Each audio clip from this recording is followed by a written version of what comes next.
اعوذ باللہ من الشیطان الرجیم بسم اللہ الرحمن الرحیم اللہ نور السماوات والارض مثل نورہ کمشکاۃ فیہا مصباح المصباح فی زجاجہ الزجاجۃ کأنہا کوکب دری یوقد من شجرة مباركة زيتونة لا شرقية ولا غربية يكاد زيتها يضيء ولو لم تمسسه نار نور على نور يهدي الله لنوره من يشاء ويضرب الله الأمثال للناس واللہ بکل شیء علیم۔ سورۃ النور آیہ 35۔ اللہ آسمانوں اور زمین کا نور ہے۔ اس کے نور کی مثال ایسی ہے جیسے ایک طاق میں چراغ رکھا ہو، چراغ ایک فانوس میں ہو۔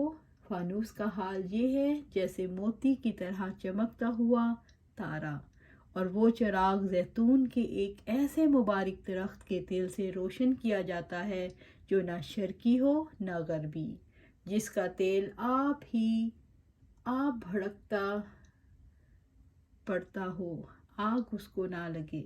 اسی طرح روشنی پر روشنی بڑھنے کے تمام اسباب جمع ہو گئے ہوں۔ اللہ اپنے نور کی طرف جس کی چاہتا ہے رہنمائی فرماتا ہے، وہ لوگوں کو مثالوں سے سمجھاتا ہے، وہ ہر چیز سے خوب واقف ہے۔ اللہ نور السماوات والارض، اللہ آسمانوں اور زمین کا نور ہے۔ اللہ بہت ہی خوبصورت آیت ہے۔ جب سے یہ آسمان سے زمین پر آئی تب سے مسلسل روشنی بکھیر رہی ہے۔ اس کا اثر انسان کے اعضاء پر، اس کی سوچ، اس کے دل اور جس کائنات میں وہ رہتا ہے ہر چیز پر پڑ رہا ہے۔ یہ کون سا نور ہے، یہ کیسا نور ہے، یہ کیسی روشنی ہے جس سے دل دھڑکتے ہیں، جس کی وجہ سے روح پھڑپھڑاتی ہے۔ اس آیت میں اس کائنات کی سب سے بڑی سچائی اللہ تعالیٰ کی ذات کا تعارف ہے۔ اللہ تعالیٰ نے اس میں جس انداز سے اپنی ذات کا تعارف کروایا ہے، ہمارے لیے آسانی پیدا کر دی ہے۔ اس ذات کو سمجھنا ہمارے لیے اس وجہ سے مشکل ہے کہ حواس اس کا ادراک نہیں کر سکتے۔ نہ آنکھ دیکھ سکتی ہے، نہ کان براہ راست اس کو سن سکتے ہیں، نہ اپنے اس وجود سے ہم اسے محسوس کر سکتے ہیں۔ یہ معاملہ تو دل کا ہے، یہ معاملہ تو انسان کے باطن، اس کی روح کا ہے، اور وہ روح جو اپنے رب کے حکم سے آتی ہے اور اس کے حکم سے اس کی طرف لوٹ جاتی ہے، وہ روح جو اپنے رب کی ذات کو محسوس کرتی ہے۔ اللہ تعالیٰ اس کائنات کی پہلی اور آخری سچائی۔ کچھ عرصہ پہلے جب مادے کو توڑنے کی کوشش کی گئی تو اس کے آخری یونٹ ایٹم کی توڑ پھوڑ کے بعد نتیجہ کیا نکلا؟ وہ ایٹم ناقابل کنٹرول نوری شعاؤں میں بدل گیا۔ یہ شعائیں کیا تھیں؟ نور علی نور، نور ہی نور۔ ان شعاؤں کا جو بنیادی یونٹ، بیسک یونٹ نکلا، جس کی وجہ سے وہ وجود میں آیا، وہ نور ہے۔ تو جس چیز سے ساری مادی دنیا بنی ہے، اس کی بنیادیں بھی نور ہے۔ اور یہاں اس آیت سے یہ پتہ چل رہا ہے، اللہ نور السماوات والارض، وہ اللہ ہے جو آسمانوں اور زمین کا نور ہے۔ ایٹم کے ٹوٹنے سے پتہ چلا کہ اس کی بنیاد نور ہے۔ یہ بات انسانوں کو آج پتہ چلی، لیکن صدیوں پہلے سے وہ جانتا ہے کہ اگر انسانی دل کو نجاستوں سے اور دنیا کی محبتوں سے پاک کر لیا جائے تو یہ نور انسان کے اندر داخل ہو سکتا ہے۔ لیکن انسان کی محبتیں اس مادی دنیا سے اتنی زیادہ بڑھ جاتی ہیں، جب کبھی انسان کسی ایک کثافت یا دنیا کی محبت سے پاک ہوتا ہے تو اس کا دل متاثر ہوتا ہے، دل ٹوٹتا ہے۔ یہ دل جب ٹوٹ کر اپنی انتہا کو پہنچ جائے تو اس کی بھی وہی کہانی ہے، اس کی بھی بنیاد وہی نور، وہی روشنی۔ اللہ تعالیٰ نے اس سے خصوصی طور پر تخلیق کیا ہے۔ وہ اللہ ہے، اس کائنات کی بنیاد، اس کائنات کو پیدا کرنے والا۔ جب کچھ نہیں تھا تو اللہ تھا، جب کچھ نہیں ہوگا تو اللہ ہوگا۔ انسان جب سے اس دنیا میں آیا کھوج اور تجسس میں ہے۔ انسان کو ہر دم تلاش ہے، لیکن اپنی تلاش کے نتیجے میں کبھی وہ کوئی چیز ایجاد کر لیتا ہے اور کبھی کوئی۔ جو نہیں ایجاد کر پاتے وہ بھی کسی نہ کسی کھوج میں ہیں، لیکن اندر سے انسان فقط اپنے رب کی کھوج میں ہے۔ یہ دنیا کی کثافت ہے جس کی وجہ سے ایک انسان کو اس کا رب نہیں ملتا۔ کبھی اس کو مال مل جاتا ہے تو سمجھتا ہے شاید مجھے اسی کی تلاش تھی، کبھی اسے رشتوں کی محبت مل جاتی ہے تو سمجھتا ہے شاید میں اسی کی تلاش میں تھا، کبھی انسان کو دنیا میں اپنی خواہش اور اپنی ضرورت کی چیزیں مل جاتی ہیں تو اسے لگتا ہے شاید یہی میرا مطلوب تھا، لیکن سب کچھ وقتی طور پر ہے۔ خوشیاں ٹوٹ جاتی ہیں، انسان کے احساسات، اس کے جذبے متاثر ہوتے ہیں۔ خوشی کے کچھ دیر بعد کی تلخی، پریشانی، ٹینشن انسان کو بتاتی ہے کہ نہیں، اسے اس چیز کی تلاش نہیں تھی، وہ تو کسی اور کی تلاش میں ہے۔ انسان کس کی تلاش میں ہے؟ جس سے اس کے وجود کی تعمیر ہوئی، جس نے اپنے ہاتھوں سے اس کے وجود کو بنایا۔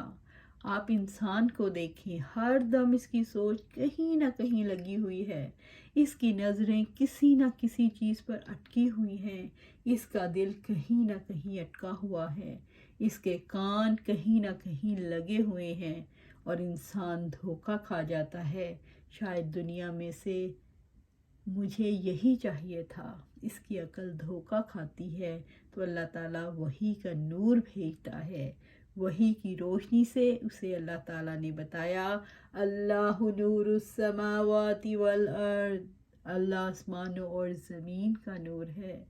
یہ وہ روشنی ہے جس کی تلاش میں ہو، لیکن اس روشنی کو پانے کے لیے انسان کو جب بہت کچھ کھونا پڑتا ہے تو اس کا دل ٹوٹتا ہے، اور ٹوٹا ہوا دل رب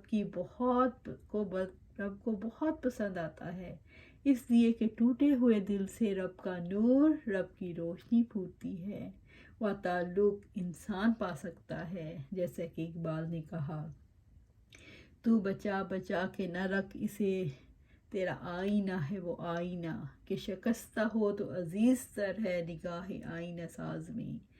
یہاں بھی آئینے جیسے دل کی بات ہے، آئینے کے اندر رب کی روشنی کیسے آتی ہے، دل چمکتا ہوا آئینہ کیسے بنتا ہے، اس آیت میں بھی اس کے بارے میں بات چیت ہے۔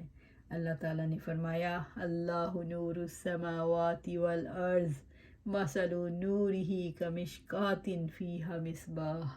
اللہ آسمان اور زمین کا نور ہے، اس کے نور کی مثال ایسی ہے جیسے ایک طاق میں چراغ رکھا ہوا ہو۔ طاق کیا ہے؟ بندہ مومن، ایمان والا انسان، ایمان والا مومن، اور چراغ کیا ہے؟ ایمان، یقین۔ تو طاق میں رکھا ہوا چراغ جیسے بندہ مومن کے اندر ایمان ہو۔ المصباح فی زجاجہ، چراغ ایک فانوس میں ہو۔ فانوس کیا ہے؟ بندہ مومن کا دل، یہ ایمان دل کے اندر رکھا ہوا ہے۔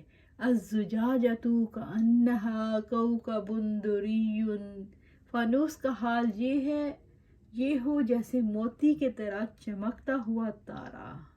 ایمان آتا ہے تو دل چمک اٹھتا ہے، جتنا یقین آتا ہے۔ اللہ تعالیٰ نے اپنے نور کی مثال دی ہے جیسے طاق میں چراغ رکھا ہوا ہو، یعنی بندہ مومن کے اندر ایمان ہو، اور ایمان کیسا ہے؟ جس میں ایک قوت ہے، جس کے اندر جگہ ہے، کیپیسٹی ہے، اس میں اضافہ کر سکتے ہیں۔ دنیا کے چراغ فکسڈ ہوتے ہیں جیسے بجلی کا بلب، اس کا وولٹیج مقرر ہوتا ہے، اس کے وولٹس مقرر ہوتے ہیں، مثلاً 40 وولٹ کا، 40 واٹ کا، 100 واٹ کا، یہی ہوتے ہیں وولٹس کے۔ لیکن بندہ مومن کے اندر جو ایمان ہے وہ فکس نہیں ہے، جتنی جی چاہے استعداد بڑھا لے، اس کے لیے کیپیسٹی بڑھتی چلی جائے گی، کوئی حد نہیں، بے حد و حساب۔ اس لیے کہ اللہ تعالیٰ کی ذات کا احاطہ انسان کر ہی نہیں سکتا۔ اس کی ذات وسعت رکھنے والی ہے، اس کا نور بے پناہ وسعتیں رکھنے والا ہے۔ قلب کے اندر اللہ تعالیٰ نے اتنی گنجائش رکھی ہے، جتنا بھی ایمان کوئی رکھنا چاہے، جتنا بھی کوئی قبول کرنا چاہے، جتنا تعلق رکھنا چاہیے، اس کے اندر اتنی ہی کیپیسٹی بڑھتی چلی جائے گی۔ آج ہم یہی ختم کرتے ہیں، اور ہم نے دیکھنا ہے کہ کیا میرے دل کے اندر بھی جگہ ہے، کیا میں نے اپنے ایمان کے لیے جگہ بنائی ہے، کیا میرے دل سے ایسی شعائیں پھوٹتی ہیں؟ اگر پھوٹتی ہیں تو سبحان اللہ، الحمدللہ، لیکن ہم نے اس کو بڑھتے چلانا ہے، اس کو بڑھانا ہے، اس کی چمنی کو صاف کرنا ہے۔ فانوس شیشے کا بنا ہے، شیشے کی دیوار کو صاف کرنا ہے، کثافت آ گئی تو روشنی باہر نہیں نکلے گی، اس سے پھوٹے گی نہیں۔ تو ہم نے اپنی تمام مادی جو بھی کثافتیں ہیں، جو بھی میل کچیل ہے، جو بھی ہمارے اندر دنیا پرستی ہے، اس کو باہر نکال پھینکنا ہے، اور اس کی وسعت کو بڑھاتے چلے جانا ہے۔ اللہ سبحانہ تعالیٰ سے دعا ہے ہمیں اس کا اپنا نور عطا فرمائے، ہمارے دل کو نور سے بھر دے، اللہ ہمارے دل کو ایمان کے نور سے بھر دے، اللہ سبحانہ تعالیٰ ہمارے دل کو ایمان کے نور سے بھر دے، اور ہمارے سینے کو اسلام کے لیے کھول دے۔ اللہ ہمارے دل کو ایمان سے بھر دے اور سینے کو اسلام کے لیے کھول دے۔ آمین یا رب العالمین۔